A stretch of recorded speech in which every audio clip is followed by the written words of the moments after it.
Shall we begin? You are now listening to an altogether less fashionable variety of soccer podcast. Broadcasting live from the capital city of Columbus, Ohio. Welcome to ACES Radio. I got the new wings with the Zima flavor sauce. I've given this no thought whatsoever. Hashtag probably riding cock. They're in your face. They're a little different. I think it's super cool. I love them. Jamie, you ignorant slut. Hold on to your butts. Now, here are your hosts. Morgan Hughes. Rest. John Zadar. And Darby Snarpus. No! Welcome back, shitlords, edgelords, and bezlords. We have convened again for another episode of ACES Radio. Quarantine edition 4 or 5, I think, at this point.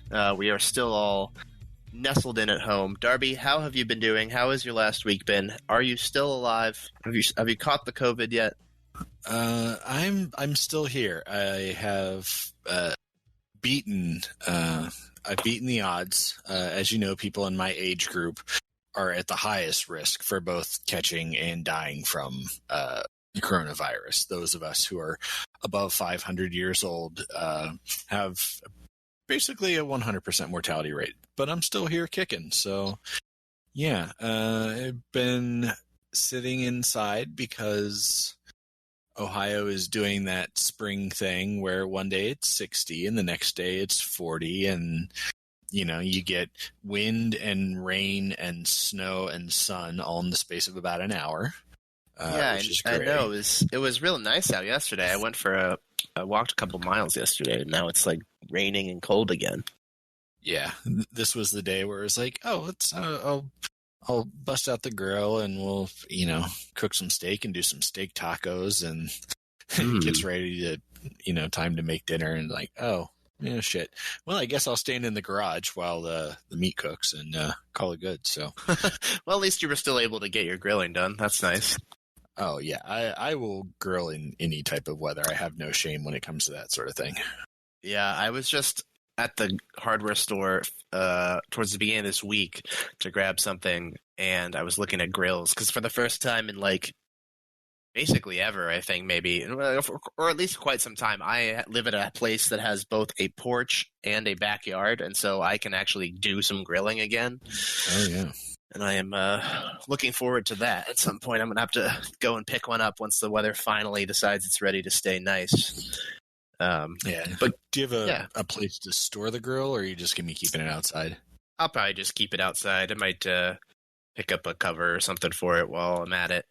Yeah, that's actually one of the things I would recommend is if there's something to actually spend a good amount of money on, it's a grill cover in that context. Because I bought just like the cheapy vinyl ones, and they don't even last a single season. So really, they just break down too quickly.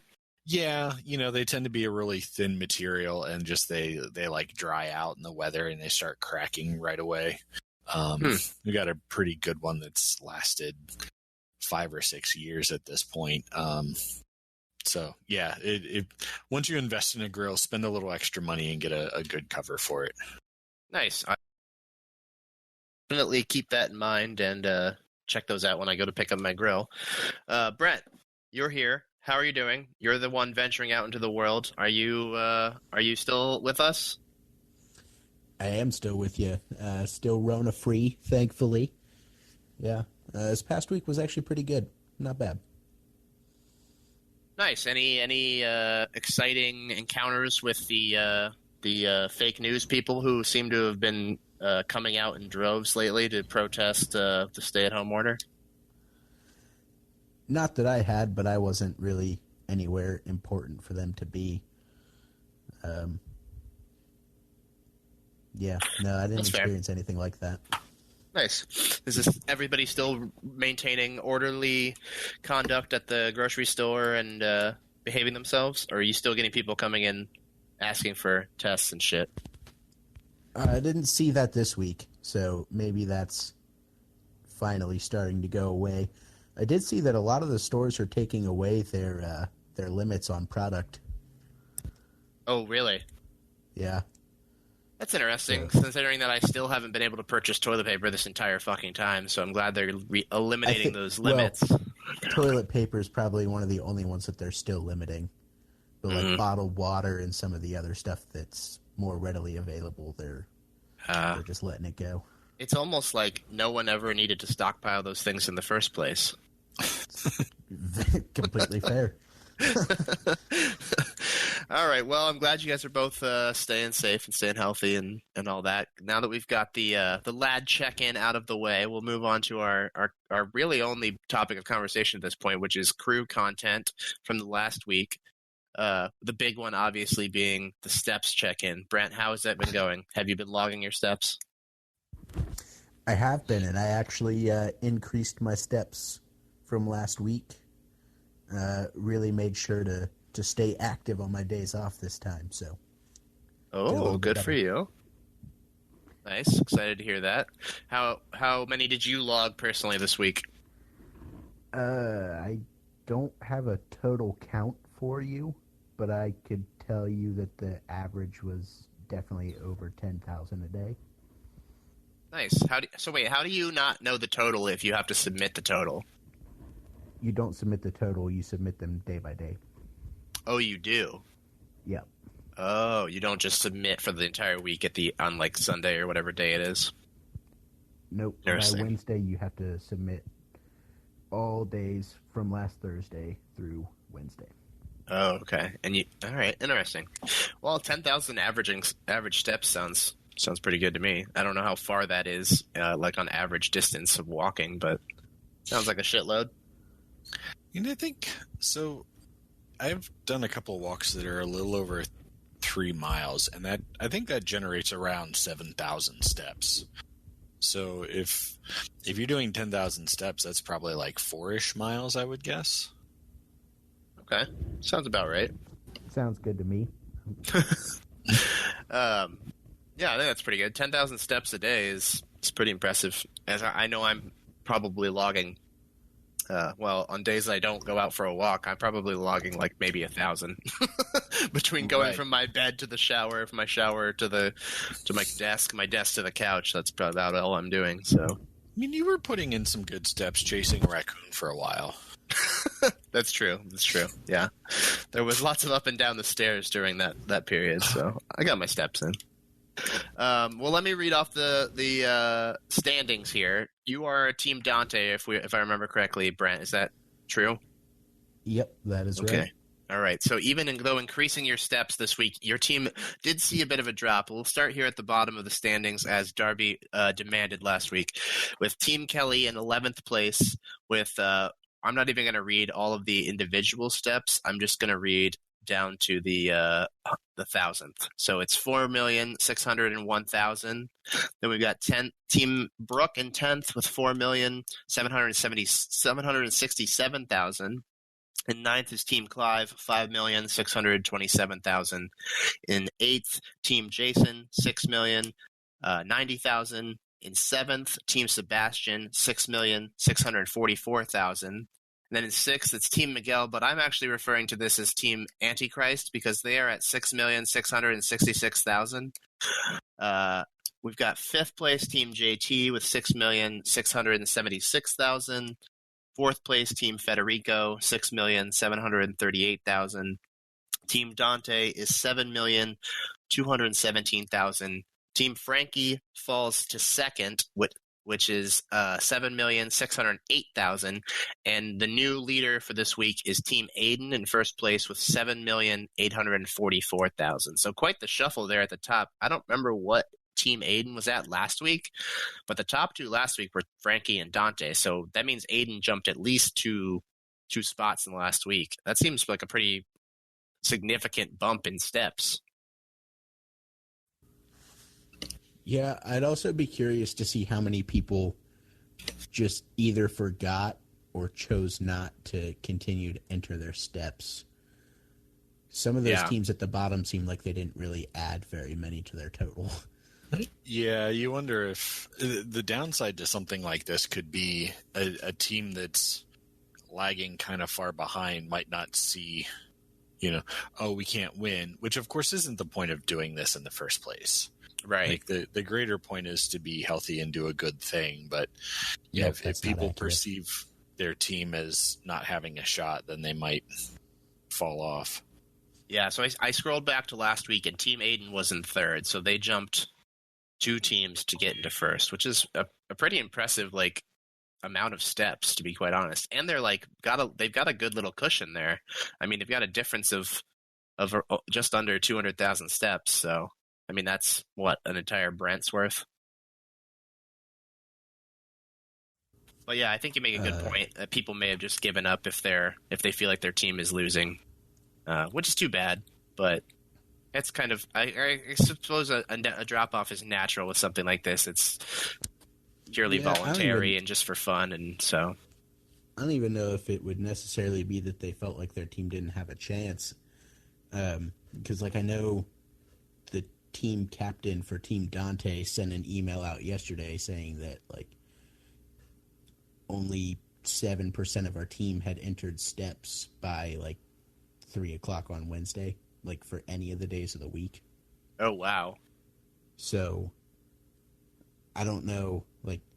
There were several people that were kind of complaining that they didn't know how to submit their steps after the first week, which I don't know. To me, it seems kind of easy, but I also heard that they dropped the screenshot requirement for the steps.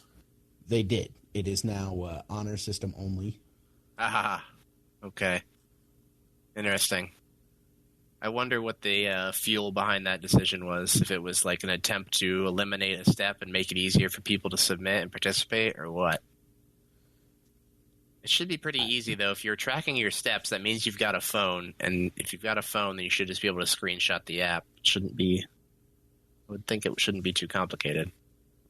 Yeah, I'm wondering if maybe they just realized that they didn't want to sit there and compare all of the screenshots to the submissions. So they just didn't require people to submit the screenshots. We didn't expect this to be this popular, to be this much work for us. I kind of always assumed that they weren't actually doing a comparison behind the scenes, that it was merely just a paper tiger kind of situation where they were if we tell them that we're doing this, then maybe then they won't actually cheat. I mean, I suppose if they notice all of a sudden this person has 10 times as many steps as they did the previous week, then yeah. It's probably more of an outlier situation where they notice something like Darby says, where it's a sudden jump in steps or something. Or maybe suddenly Brent submits no steps and they have to check and see if he's dead. He's still very much alive, thankfully. Or not thankfully, depending on who you are. All right. Well, I assume you're gonna keep up with the steps then this week, Brent? Gonna try, yeah. Okay. All right. Do we know if Yvonne submitted her steps this week, Darby? I believe she did, although then Alex Sprague didn't get his in with the excuse that he was walking after midnight because, as a young, he gets all of his steps in late in the day. And so he missed the Wednesday deadline to submit because he was still doing his Wednesday steps when the time expired. Isn't it fascinating only they how... would let you... Go ahead, Brent. If only they would let you submit your steps for Thursday through Tuesday. Right. On any of the other days. Yeah. You could have submitted 6 of the 7 days and still logged a good contribution. It's weird how some of the supposed smartest doctor boys in the game are actually some of the dumbest people in the world. It brings me no joy to roast Alex, but I mean, he did choose to go done. to Cincinnati, so he's not that smart. Yeah, he is half fuss lad at this point. So yeah. All right, well, we'll keep track of that as the weeks move on, but I think it's nice to see a little shake up there in the top 3. Hopefully people are keeping with it. And even if you're not logging your steps, if you've given up or you were never participating to begin with, hopefully people are still getting out there and walking, because it's definitely good for both your physical health and your mental health at this point with how long we've all been trapped at home. So I think the only other thing we had here as far as current crew content that's going on is that there's supposed to be some crew trivia happening tomorrow at 4. Bront brought this up. He saw it on Twitter. There's no details as to how it's going to necessarily go down, but I would just keep an eye on their Twitter, and if you want to participate in that, that could be something fun to do. And then we're going to go on to our follow-up to what was this last week. I think they put this out. The crew suggested everybody fill out their best 11 for the crew all time, and we thought that would be fun to do, so we're going to do that this week. And does anybody want to start first, or how do you guys want to do this? Do you want to lay out? Does one person want to lay out their entire best 11, or do we want to go position by position? Darby, what do you think? I think maybe we should just do. Each of us should do our team because we may not have the same formations. Spoiler alert. Okay, that sounds good to me. Do you want to volunteer to go first, or would you guys prefer me go first? I know you both have a shorter lifespan on your fandom than I do, so it may not stretch back as far. Do you want to? First of all, how dare you? Whoa, I'm not fan shaming, Bront. Calm down. Brent, you were a toddler when the team was created. Oh my God. No, actually, I wasn't born yet when the team was created. Oh my God. He was floating down the You're even river in a older than bucket. You thought you were. The stork let's was just carrying him in a bucket. Let's just make sure then that when we do our teams, that we outline what years we've been choosing from, what years we're familiar with, and then that should hopefully give it some balance. But I can start if that's what we want me to, if that's what we want to do, since I'll be pulling from the very beginning era. So I was picking from the entirety of crew history, from 96 through now. It was really difficult. I don't know if you guys are struggling with this, or how long you guys spent on it, but I definitely was having a hard time narrowing it down. So there's definitely going to be people that aren't on here that some people think are deserving, and vice versa. But I will start with my goalkeeper, and then I'll move my way up the field here. Hold on a second. Just vanished. Okay, so in goal, I have Zach Steffen. I think he is by far and away the most talented goalie we've had, and that's saying something because we've had a lot of good goalies over the years with stints from Brad Friedel and Will Hesmer, people like that, John Bush, both league legends and people that went on to have really established international careers. There's just been a lot of good goalies come through here. So I think he's far and away the best. I think he's also got the potential to continue to grow into something that is exceeding anything that possibly MLS has seen from like an American goalkeeper, which is exciting as well. So I think he was a no-brainer for me. Along the back line, I've got it's three recent players who I think are the best. I think Harrison Offal on the right, far and away the best outside right back I think we've ever had. And then on the left side, I know we've only seen a little bit of him compared to some other players, but I think Milton Valenzuela is far and away the best left back we've ever had. Gino Padula was great and during the 2008 era, but I think as from a complete perspective, I think Valenzuela is better. And again, I think there's a lot of promise and potential there, kind of like with Steffen, to go on to be something even greater than he is currently. For my center backs, I've got Jonathan Mensah.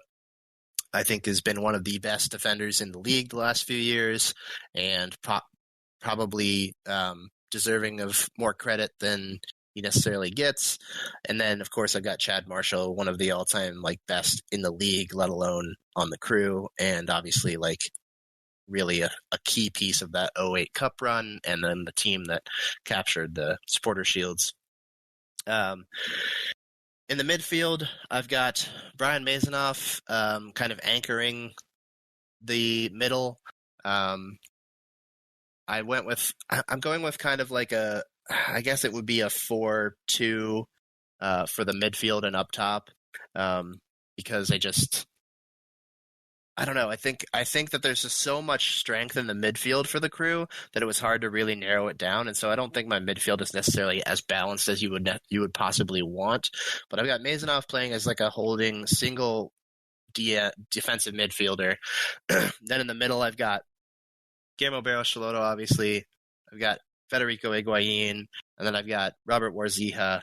Schelotto obviously playing mostly centrally, but with Higuain playing as, like, I don't know if you want to call it a winger, but they're not really wingers. They're just kind of three attacking midfielders that could all kind of interchange there. I think those are probably three of the, if not the three best offensive players for the midfield. Then you could make an argument for a couple others, but those are, I think, the ones that I would fit best. And then up top, I've got Jeff Cunningham as, another guy who was a team legend and league legend. And then alongside him, I have Brian McBride. I think that they work good together. I think McBride is a good hold-up player, good hold-up striker, and Jeff Cunningham would be really successful kind of running off of him and giving McBride somebody to flick balls onto and things like that. So that is my all-time 11. I don't think I have anything else that I necessarily want to say right now, but if you guys have any questions or thoughts about my picks, let me know. Drabby, or Brent, do you guys have any questions for how I came to my decisions? So you're kind of like it's like a 4-1. Yeah, it's like a 4-1-3-2, I guess. Okay. I mean, that's an interesting approach. I think, not to spoiler what I was doing, but I sort of built a roster that's very much reliant on the back four to do the job on their own, because I think I had sort of the same issue you did, that the midfield for me was definitely the hardest area to pick. I wanted something with some balance, but it's hard to be sexy and have good picks for like a defensive midfield position. Even though the team's been around for a long time, it's not always a position that sticks out very well. Whether it's statistics or even just how they look on the field. So it's definitely a tough balance to work out. Yeah, I think it was hard for me to just like think of a good way to create a formation. I think just because like the two holding midfielders with a central attacker and two wingers has been like the staple of the Crew for like the last 7-8 years. It just feels like forever, and so that just feels like so like driven into like the identity of the team at this point. But I think I did. It was important to me too to like pull. Obviously you want to pick the best for every position. You're picking the best, but I liked that I was able to find players that I felt deserved the spot, and also like spanned the entire kind of history of the team, like the 90s era to the early to mid 2000s to now. So it was exciting for me to be able to say that like we've got players throughout our entire history that I think are like could be considered all-time greats. Was it difficult for you to leave club legend Frankie Haydick off your list? No, it was actually not. He would obviously be. He would definitely be like the next in line to Harrison Offal. I think it pretty much goes without saying that Frankie is like a top tier right back. Obviously, I mean he played a huge amount of games here in Columbus and for other teams in MLS. He played abroad. He played for the national team. There's no doubting that he's a top class player. But I think from a talent perspective, Harrison Offal is just a better player.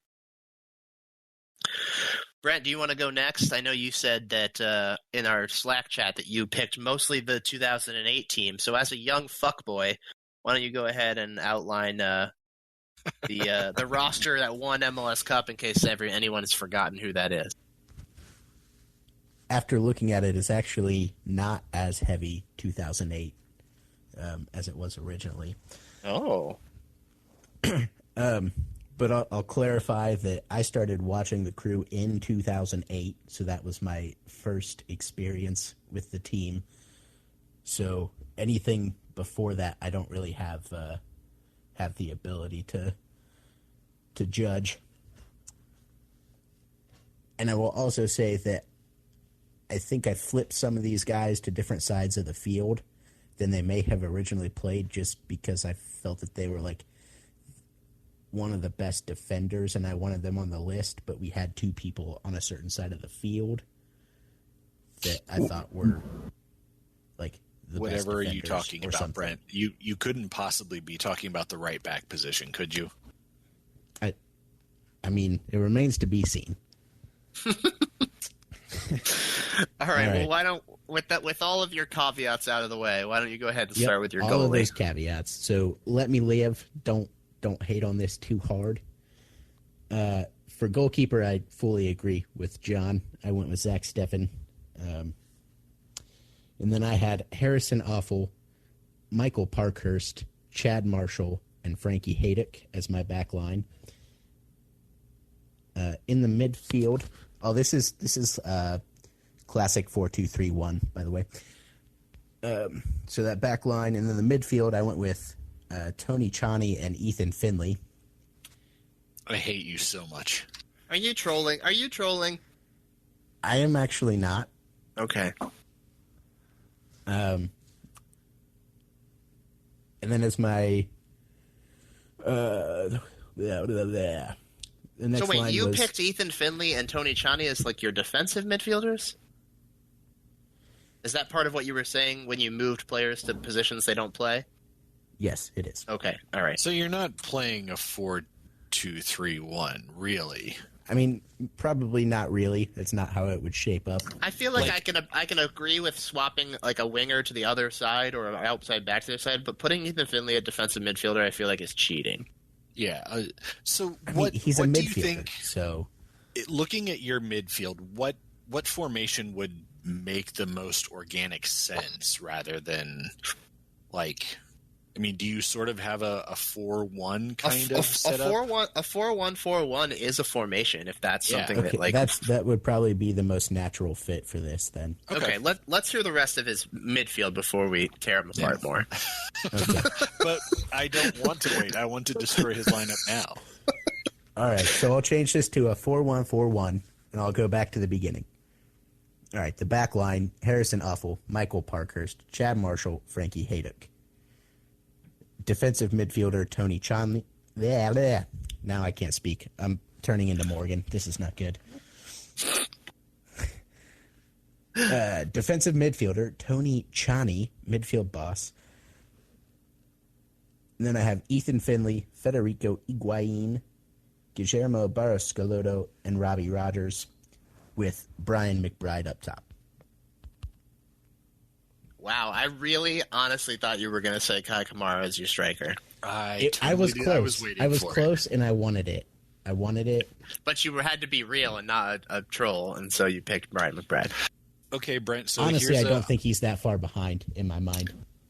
If you were to revamp your formation to have two forwards and include that piece of garbage up top also, who would you give up in your midfield to get him? So you got a 4-1-3-2 now. Or yeah, it would either be Chani or Finley. I don't know which one. That's interesting. I think it's interesting that you picked Robbie Rogers because I thought about him for a little while, but Robbie Rogers, I feel like honestly didn't have very much good playing time outside of that like 2008 season. He's definitely all-time potential player. But I would rank Eddie Gavin above Robbie Rogers. Yeah, no, it's like his ceiling was all-time best for the Crew, but I'm not sure. To me, I'm not sure if he achieved it.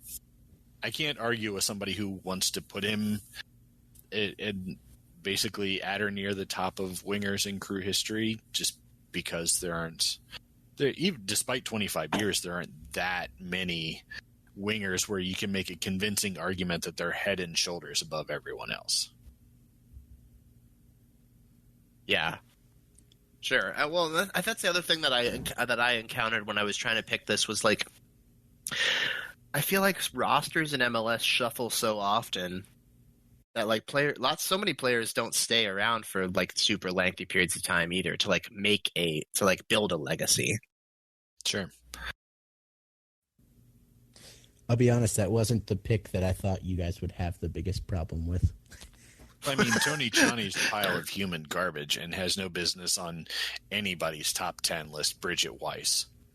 Your personal issues with Tony Chani because of one moment of his career that is not true. Erase his ability. I was a Tony Chani fan, but I also agree he's not an all-time best Crew player. Yeah. If you go back into my Twitter feed and you look for the phrase "damn it, Chani," it goes back much further than 2015.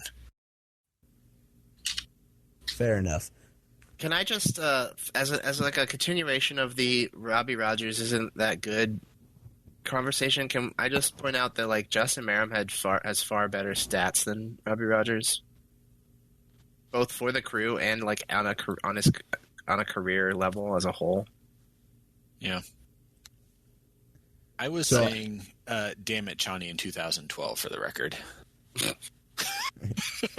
I think that what you said about Robbie Rogers is like really accurate, Darby. His ceiling was insane, but he never really got there. Yeah, and he was probably a better player for the Galaxy than he was for us, even. Well, yeah, because then he was playing left back there too. You know, it's a totally different position, even.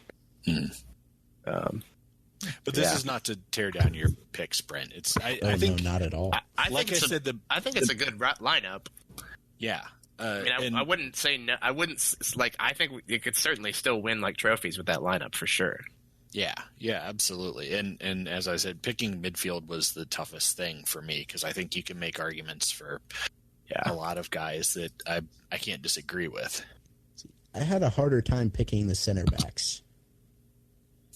That's interesting. Really? See, I had a hard time with the center backs, and maybe this is what you were going to say. I had a hard time with center backs because after Chad Marshall, I didn't feel like there was anybody that was on his same level, and I couldn't decide which of like the tier 2 guys to award the spot to. Yeah, that's kind of where I was, but like I was trying to pick between Michael Parkhurst, Jonathan Mensah, and Danny O'Rourke. Like I felt like I could have put any of those 3 in there, and I would have been okay with the list.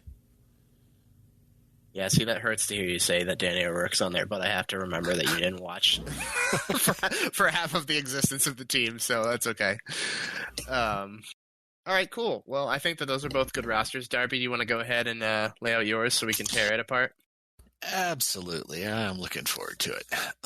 So I have a lot of, sort of conditions that I laid on when possible, I did try and pick guys that I had actually seen play. I mean, sometimes you just pick a guy because he's iconic enough or the stats just back it up. But generally speaking, I wanted it, to like that they passed the eyeball test for me as well. Mm-hmm.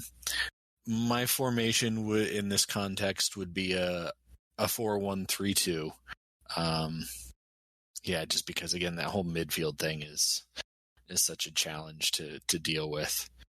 Yeah, I guess that's all. They probably had more conditions than that, but I'm old and I forget things. So what time span are you mainly picking from?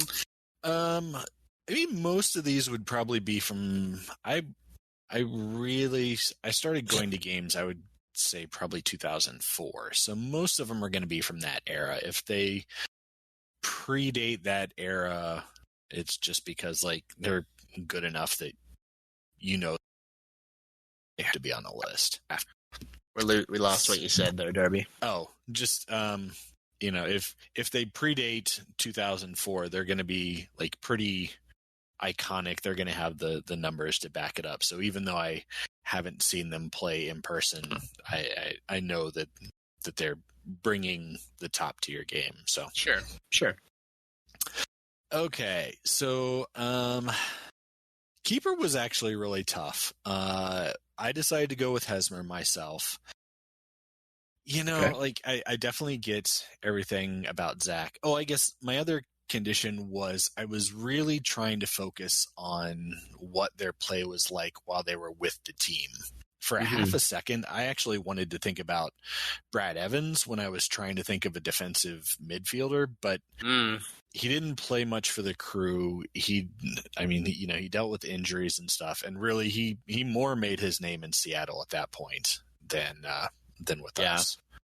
So, I don't think that's a bad stipulation. Yeah. So in picking Hesmer, I love watching Zach. I think, you can put the two of them up there at 1A and 1B. Hesmer played with the team longer, so, he has the most shutouts on the in the history of the team, which, shutouts are literally the best you can do as a keeper. And he had the highest shutout rate of any of the keepers who played any length of time. And he actually had a better PK rate than Stefan did. Those are small sample sizes, so they suffer a little bit. But he was technically even a little more successful, and PKs are Zach's bread and butter. That's interesting. Do you know what the percentages were off the top, right there in front of you? Do you have those or no? I think. And if not, I guess the other thing is okay. this doesn't count shootouts. It really just was PKs.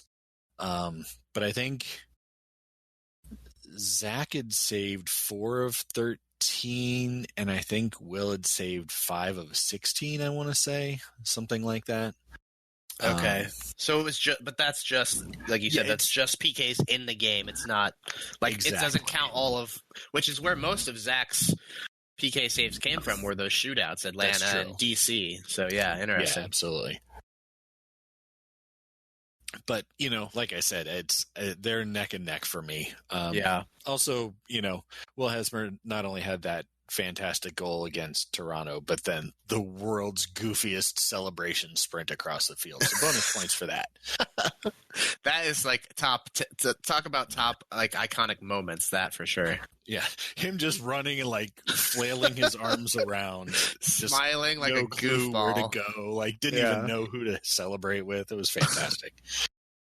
Yeah. Okay. So my back four. I did the Bront cheat, and I put Frankie and Awful both in at fullback. And frankly, I understand what John said about Valenzuela. I just haven't. It was tough for me to say that he's the best in that position after basically one season's worth of play.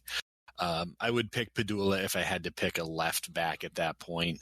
But I'd probably take Awful or Frankie playing the opposite side of the field first, just because of what they both bring. They both have energy for days. If you want two guys who can get up and down the field all game, which I'm going to need because there's not a lot in the way of defensive midfielders, those are the guys that I want in that. And then the center backs are Marshall and Mensah. Mensah actually wasn't that tough a pick for me for the second one. A year or two ago, I'd had a tougher time choosing this, but I think at this point he established himself as the guy to put in that spot. So my midfielders, I got Masonov also as like sort of the closest thing to a defensive or a holding midfielder. And then the three in front of him are, of course, Guillermo in the middle, and then Varsia and Gavin out to, essentially the wings. I think they both bring sort of that workman mentality to the position. Everybody loves Eddie, and he may not have been the flashiest, had the biggest numbers or anything, but I think with this roster, you need somebody who just does that sort of meat and potatoes work, just making things happen on the field. And my forwards, Jeff Cunningham for one. He's the all-time leader in goals for the team and had 44 assists, which is nothing to sneeze at in that situation. He had more goals than McBride did in fewer minutes with the team. And the other one is Stern John. And I don't know why neither of you jerks mentioned him. The guy had damn near a goal per 90, which is like Joseph Martinez levels. And I know the league was different then. And, you know, somebody who was really good could just kind of rip shit up in the early days of the league. But he had, what did he have? Like 4 different hat tricks for the team? Yeah, I think he had 4 or 5 hat tricks. Yeah, that's nothing to sneeze at, even in the early days of the league. So I feel like those two guys also would kind of play well together. So yeah, that's my lineup. I'll remind you, I was picking from 2008 and to now. Yes, that is a choice that you made, that you forced upon yourself, that literally nobody told you had to do. It's my only frame of reference for the team, Draps. Brent was born literally yesterday, Darby. Give him a break. Yeah, if only there were an internet. I really struggled with who to pair as my second striker with Cunningham, whether it was going to be McBride or Stern John. And ultimately I went with McBride just because I thought he had a more impressive career as a whole, and he was with the Crew for longer.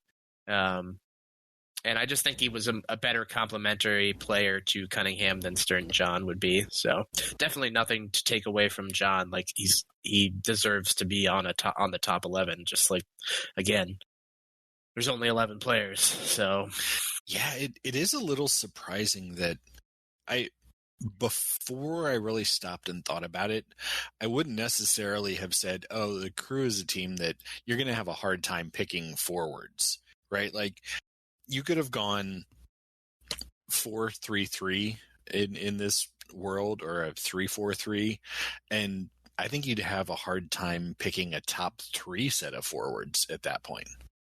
Yeah.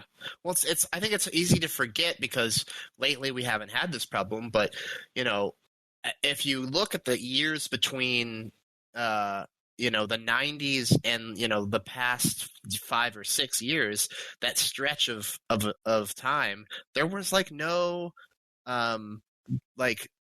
high caliber strikers on this team. I mean, I think there's probably, I wouldn't be surprised if there was a 10-year run there where we didn't have a striker who scored more than 10 goals. I mean, even the year we won the MLS Cup, and didn't Alejandro Moreno only have 10 goals that year? I mean, yeah, if he even hit double digits at that point. Yeah, so there was a long period of time where the Crew didn't have good strikers, and so I think it's easy. I was thinking something similar when I first was contemplating who to add into my team, but then when you start thinking about the early years of our history and the recent years of our history, we've just had these guys who just have exploded and been unstoppable. And then there's this weird drought period in between where there was just guys who just got the job done for the most part. And that was it. Yeah. So let me ask you this question, John. I know Darby said in the Slack channel that he thought the 2008 team was the best team in Crew history, and you disagreed with that. So what in your mind would be the best roster that we've had in a single year? I think the 2015 roster is the best roster that we've ever had. That was actually exactly what I thought. I'm surprised to hear you agree with me on that. Yeah, 2008 obviously was a good team, but when you look at it, I think it was one of those teams where the sum was more than its parts. Everyone on that team, with the exception of Guillermo, really, and maybe Chad, was just they were not top tier players in my opinion, but when put together, they just became this elevated unit that was unstoppable, and everyone was putting in good shifts and above average shifts. No one was having miserable games. There was no weak, awful link. The weakest link I think in that 2008 roster, in my opinion, was Danny O'Rourke at center back. And even then, he still had a great year, and that's really what it's about. And that I think is why Alejandro Moreno is like he feels like one of the only exceptions of that drought period that I was just talking about, because I just looked it up. He didn't even hit 10 goals in the regular season that year. He only hit 9, but that didn't matter because other people were hitting similar numbers. And so you don't need this explosive 20-goal striker if you've got 4, 5, 6 guys putting in, 7, 8 9 goals in a season. So the 2008 team was definitely good, but from like a individual talent level, I think, and from they didn't have the individual talent that 2015 had, whereas both teams were killer as a unit. You could take the pieces apart in 2015, and I think one by one they would beat their 08 counterparts. Yeah, I don't get me wrong. I get what you're saying. It's not overall the most talented team, but also I think if you look at some of even the guys who, they're not world beaters. A lot of them are probably at least in the top 3 to 5 at their position across the entire, history of the Crew. I mean, obviously Guillermo and Chad are tops, and Hesmer is at least near the top. Frankie's on that roster. Gino's on that roster. You even have, so you had a young Brad Evans at that point. You had a Robbie Rogers. You had a Brian Carroll, where you're like Adam Moffat, where there's some serious talent, and maybe they're not the clearly best at the position. But you have a hard time putting a long list of people who are significantly better than them together without putting a lot of thought into it. Yeah, I mean, like 08, I think 08 is very obviously like the next best team after 2015. And there are, now that you're mentioning it, maybe there are a couple of positions that were better in 08. I mean, I would take Brad Evans. If you said pick a pair of defensive midfielders, Brad Evans and Brian Carroll, or Will Trapp and Artur or whatever, I would say obviously Brian Carroll and Brad Evans. I think they're both better than Will Trapp, who's the better part of that other duo. So there are definitely pieces in there, like you say, but I think that just from an overall talent level, for me, 2015 was better. And I think that the really only reason that a lot of people would disagree with that is just because they didn't win anything. Mm-hmm. Yeah, I mean, it's sort of funny. You look, like I pulled up the 2008 roster on Wikipedia, and looking at the midfielders, it's like you had a 23-year-old Brad Evans, a 22-year-old Eddie Gavin, a 27-year-old Brian Carroll, Emmanuel Ekbo at 20, Robbie Rogers was 21, Adam Moffat was 22. Even the dead rotting corpse of Kevin Burns wasn't dead yet and was only 23. Like that was a young and talented group of players in that time period. Yeah, there was a lot of youth on that team, but there was a good amount of youth on 2015 too. I think the midfield for 2015 and 2008 are so like eerily similar in that there was that really hyper talented veteran attacking midfielder who was pulling the strings with 2 young guys on either side of him playing the wings who were just like having career seasons. And it's so weird to me how mirrored those two midfields are. Sure. Because if you look at it, I mean, even Merrim and Finley in 2015 and Robbie Rogers and Gavin being maybe the one exception, like both those pairs of wingers had their best seasons that year and, went on to be, fairly average from that point on. Mm-hmm. So I know you just said something about like Brian Carroll and Brad Evans versus Artur and Will Trapp. Does it make a difference to you to remember that Artur didn't come in until 2016?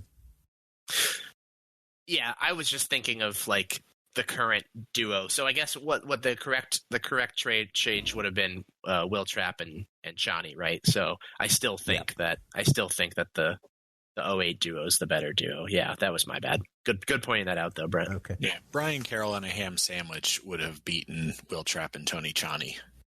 Yeah. Why do you hate Will Trapp, Drabby? I don't. Will Trapp is what means that Brian Carroll needs a ham sandwich to help him win. Yeah, I mean, I think if we're saying those 4 guys even, and you're like still, you can say, oh, here's 4 guys, you can pick the pair you want. It doesn't even have to be, the pair that they're not locked into the pairs. I think Will Trapp is still the 3rd best defensive midfielder there after Carroll and Evans. So,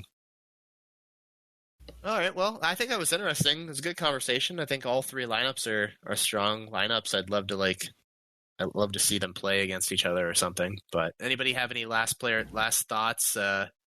Any changes that they'd like to make now, having heard the arguments of the other people? No, you're both wrong, and I hate you, so it's fine. I'll go ahead and swap out Brian McBride for Kai Kamara. Oh my God, Bront! God damn it! I will say that having listened to both of you, I do want to reconsider the Valenzuela pick and say that if I was allowed to pick it again, I might do the same thing that you guys did and put Frankie over there. Yeah, I think it's, it will allow it, John. First of all, that's you're allowed to acknowledge that we were right and you were wrong. And I think revisiting this in a couple of years, assuming nothing tragic happens to his leg again, please let that be the case. I think Valenzuela will very quickly work himself into that conversation. Yeah, I'm really excited. I'm really excited about that. I'm really excited about other stuff, like Zelarayan now, what's going to become of him. And I think there's a lot of exciting potential on the roster now that might be fighting its way into this conversation if we wait another 3, 4, 5 years to see what's up. But okay, we will move on now with that concluded to our crew superlatives for this week. I will dish it over to you, Darby, and let you kind of preview this and lead us into it. All right. So, just trying to come up with more of those, if you could pick a player kinds of things, just to give us something fun to talk about. This week, we're going to go with, if you could pick one crew player to become a superhero, what player would it be, and what would his superpower be? And I think we should have Brent go first because he insisted that this be the thing today. That's fine. John wanted to talk about something else, and Brent said, no, this is what I'm prepared for, and furthermore, how dare you? You said the same thing, Darby, so maybe you should go first. Back to you, Brent. All right.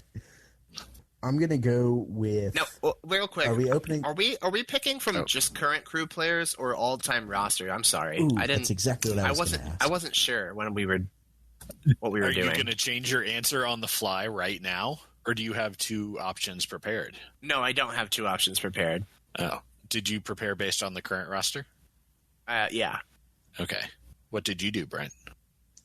Why don't you answer the question and then I'll tell you.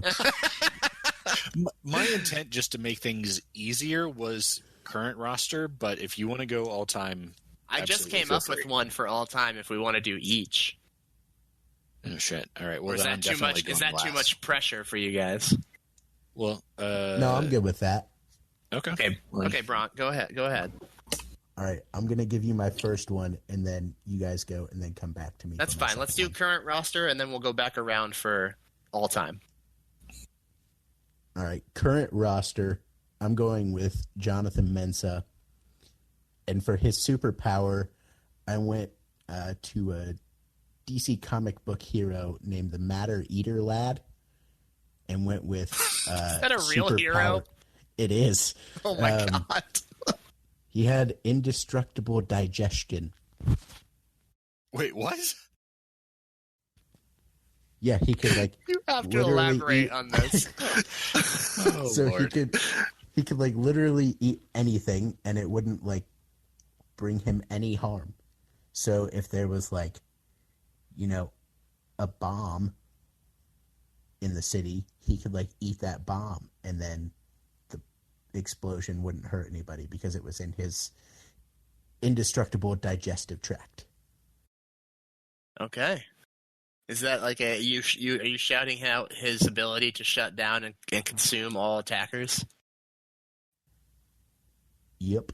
I'm glad you made that connection because I'm like, great, he can eat anything. Cool. Brent's apparently been spending a lot of time at Mensa cookouts. Okay, so he's going to be a cannibal, is what you're saying. All right. Okay, I'll go next. My person most likely to be a superhero is going to be Eloy Room. And he's going to be a little bit like Mr. Fantastic in that he can stretch his limbs, but his ability the distance is decided by how long the Nordecca has held their breath and chanted "room." So the longer we shout "room," the longer he can stretch his arms. So it's good for goal saving and superheroing. So he's not even going to have to dive for plays anymore. He can just stand in the middle and just like shoot his arms and legs out to stop shots? Yes, that is correct, Darby. Yes. Nice. Yeah, I think it's great all around. All right. So my turn then for the current player. I'm going to go with everybody's favorite player, at least what I see on the internet, and that is Pedro Santos.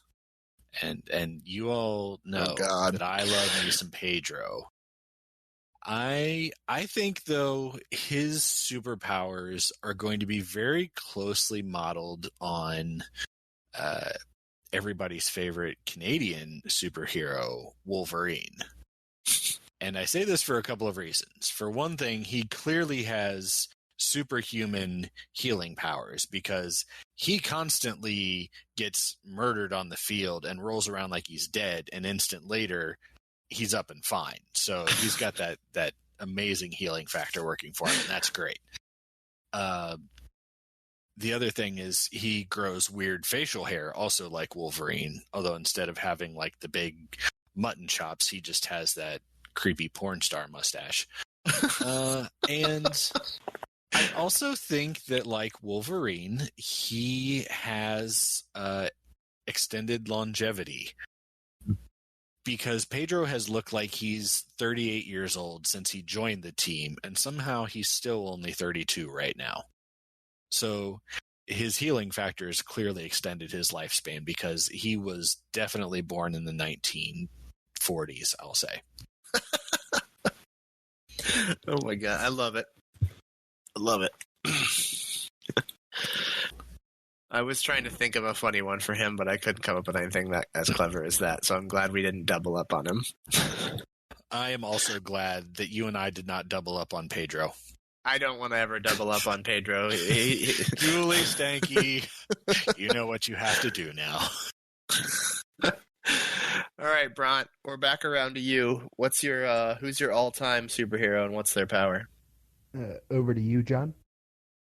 Oh, okay. All right. Oh, okay, coward. Great. That's not how this is supposed to work, Bront. We'll give you a pass. As our own resident superhero bucket boy. And kind of along those lines, my all-time superhero is going to be Brad McBride. Everyone has seen the notorious photos or footage of him with the completely swollen shut eye and the blood running down his face. And he was never one to be afraid of a header or going into a tough challenge. And so for that reason, I am going to name Brad McBride as the crew's very personal and homegrown juggernaut. And he is going to be unstoppable, much like the Juggernaut. He can run through walls, he can run through anything, and he only can be stopped by his own volition. So throw whatever you want in front of him, and he will just bash his way through it.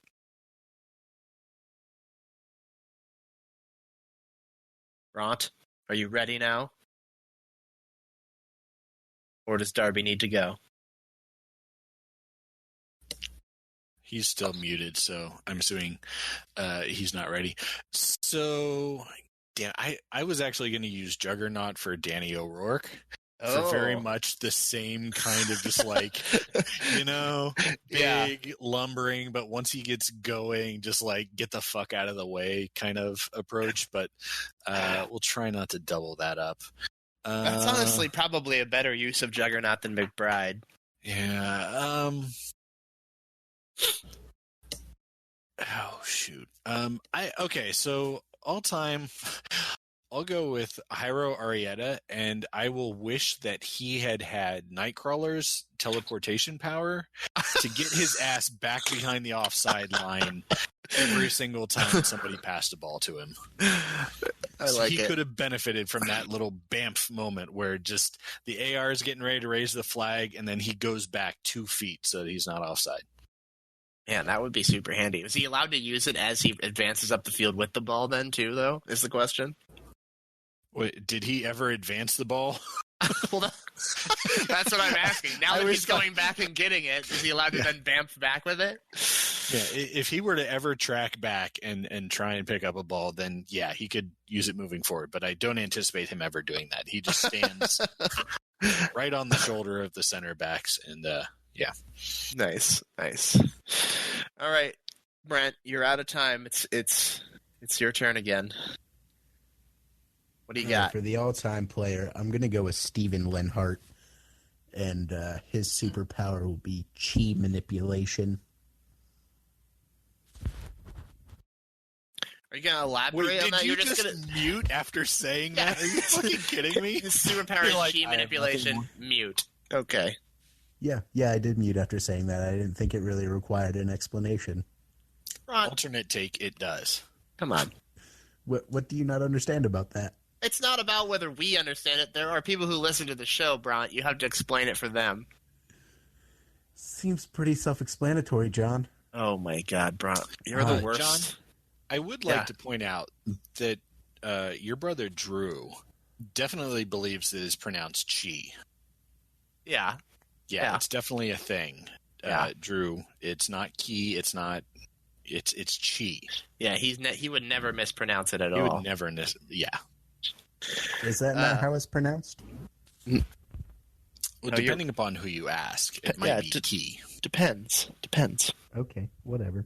All right, Brent, you're a piece of shit, and you're an awful supervillain committing psychological warfare on our audience right now, so we're going to just move on. You're not even going to get a chance to explain it. So, do you want me to explain it? Well, yes, but I've had to now ask for 5 minutes for you to do that, and you've still not done it. Yeah, I feel like you you're guys were talking back and forth right about now. something, so I was letting you guys go and then waiting for the opportunity. Okay, why don't you take the opportunity now? All right, there's a pretty interesting article about Steven Lenhart and some of the things that he likes to do in his free time. Smoke pot. And some other stuff. I think there was old mention ladies. of some shrooms, and I don't remember reading about the old ladies, John. I don't remember that part of the article. But go out and find that article. It's a pretty good read. Why don't you post it in the Slack, and I'll tweet it from ACES radio account. I will do that. There you go. Okay, you can find out more about Steven Lenhart's apparent superpowers that actually already exist in real life by checking our Twitter account. But okay, well, that was a fun superlative one, except for the part where Brent was a pain in the ass as usual. Guess what? Isn't that why I'm here? Damn it, Brent. We'll move on now, and we'll award our man balls for this week. Does anyone have man balls that they're anxious to award? Because I don't know what I'm going to do with mine. I have actually given this a little thought, so we can do it. Do you just need somebody to buy you some time? Is that what it is? Yeah, why don't you just go ahead and go first for this one, since you haven't gone first yet. Okay. My first man ball this week goes out to anybody who sells shit on Amazon and is not price gouging like a jerk piece of shit. We live in a weird and difficult world right now, and you can't buy a lot of stuff you need to buy, and things relating to like video conferencing are a little tougher to get a hold of. I was trying to get Kristen a set of headphones. The ones that I'm actually using right now are they're nice, but they're pretty basic. They're like $20 Logitech headphones. I went into my Amazon previous orders to pull them up and maybe get them for her. And the headphones that I paid $20 for are listed at cheapest as $90 right now. So anybody who's out there profiteering during this time, I hope you get fucked with the most painful implement imaginable. How dare you? Be a better person. Yeah. My second man ball today, which will technically be coming out tomorrow, is going to Pam Purdy, the widow of the recently departed Morgan Hughes, is being induced into labor here shortly. I believe they're actually going to be headed to the hospital in the next half hour or so. Oh my God. Yeah. So there's about to be another Purdy entering the world. So kudos to Pam for carrying the seed of a deeply, deeply flawed human being, and deciding to reproduce, even knowing that you're diluting the gene pool of the world with Morgan's DNA. So hats off to you, and no credit whatsoever to Morgan, who deserves no credit because he did nothing in the process. I feel like that's a great use of the man balls there, Darby. I'll go ahead and go. I'd like to also award a man ball to Pam Purdy. She's going to need all the help and support we can give her as a single mother. Rest to Morgan. I hope this man ball goes a long way towards paying that first mortgage payment. Now you've got a second mouth to feed, Pam. And if you guys will allow, can I take a man ball away? Are you taking it away from Brent? Because we'll definitely allow that. I am not. No. Oh, okay. I'm going to take it away from Morgan. As a corpse who has abandoned his mother or his wife and newborn daughter, he's really deserving of a man ball. And also, he's just been doing a lot of complaining on Twitter lately. So I feel like it's worthy to take a man ball away from him. So that's what I'm going to do. That's true. He's convinced that the jackhammers outside his house are a personal conspiracy against him. Yeah, well, it's not cheap for me to pay those guys to be there doing that. So I'm glad that I'm getting my money is worth for it. Okay, Bront, what are your man balls going to?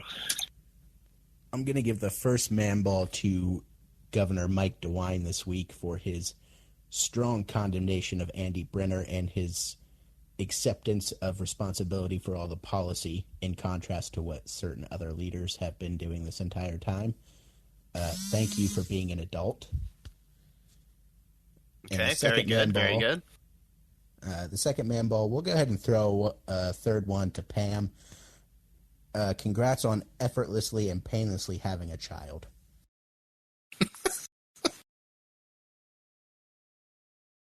I think that's the first universal man ball that's been given out this season. I mean, take Pam. a quick look. Yeah. Wow. I'm sorry. Steve Lyons in the first episode. Never mind. Sorry, Pam. Oh, so close to close. You were the second best man ball recipient this season after Steve Lyons. What an honor, though. Steve Lyons and Pam Purdy. What a duo. Yeah. I think Steve's had sex with Pam also. A lot of dudes seem to have done that. They also all seem to be older. They haven't had She goes sex. for the hot older guys, it seems, yeah. All right, guys. Well, that's a good segment of man balls there. Let's see. What's a good way to do this? I don't have an ad for this week, but John, do you got any ideas there, Darby? Let me just ask you, how many times has this happened to you? Okay. You're married to a person who is 13 and a half months pregnant. Yes. Or actually, You yourself are 13 and a half months pregnant.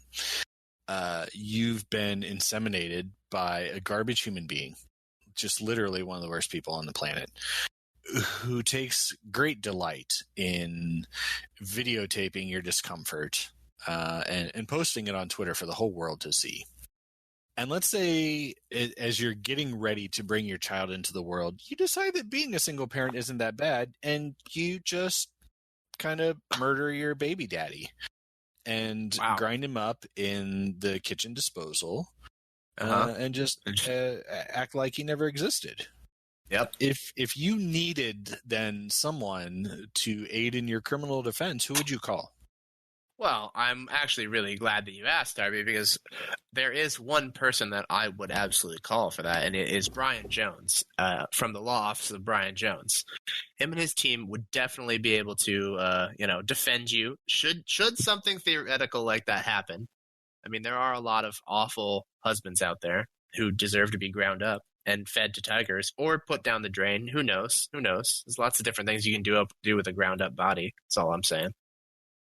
But yeah, I mean, I would probably just get a hold of them at the phone number 740-363-3900.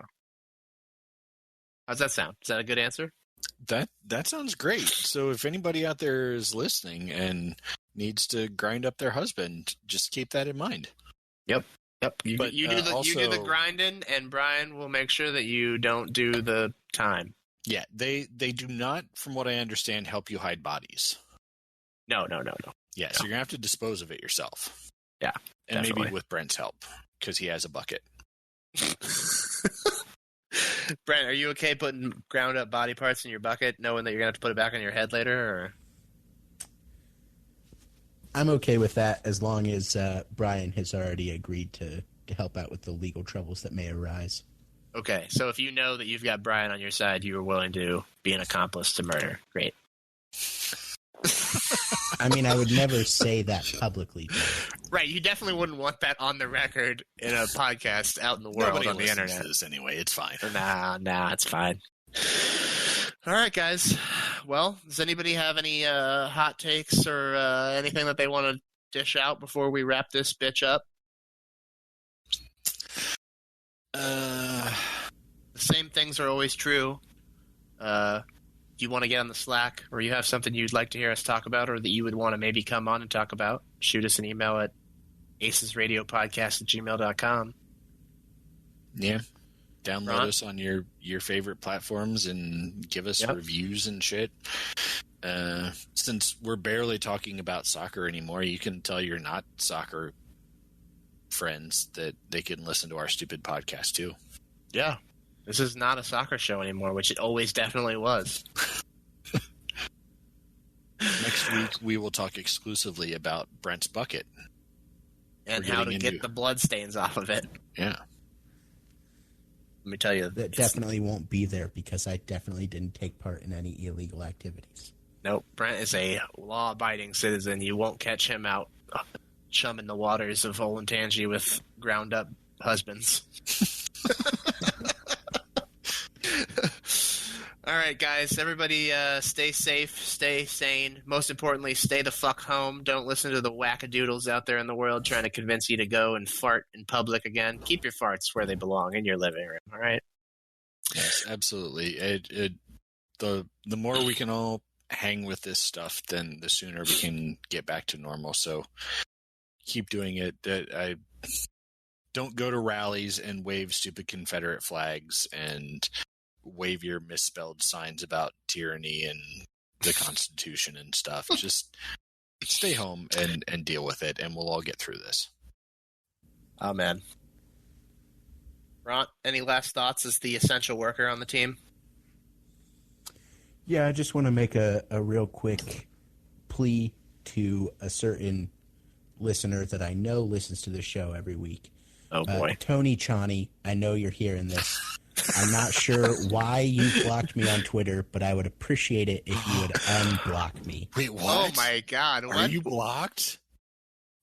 I am, and I have no idea why. Yes! Did that just happen recently? It's guilt by association. It's got to be. I don't think it was. I know it's not like recently, as in like this calendar year, but I'm not sure when it happened. I was just like trying to find him as recently as it was I found out when we were at DC United for the playoff game. However long ago that was. So wait, you're blocked by a man you included on your top to all time 11. Wow. Oh my god. Yeah. You'd hate to see it. You're blocked by a guy whose Twitter handle is his Instagram handle. I can't confirm that. I don't use Instagram, so I have no idea about that. No, if you go to his Twitter account, his handle is IG:TonyChani23. Well, he's a businessman now, Darby. He's moved on. He's not a soccer player anymore. Okay, he's multi-mobile as far as his income is concerned. All right. Well, with all Twitter blocking aside, on 3 we'll do the thing where everybody whispers fucking something different and makes me angry. 3, 2, 1. ACES. Oh, damn it. All right. I'll see you guys all at Josh Williams' house. He's not that smart. What you said about Robbie Rogers is like really accurate, Darby.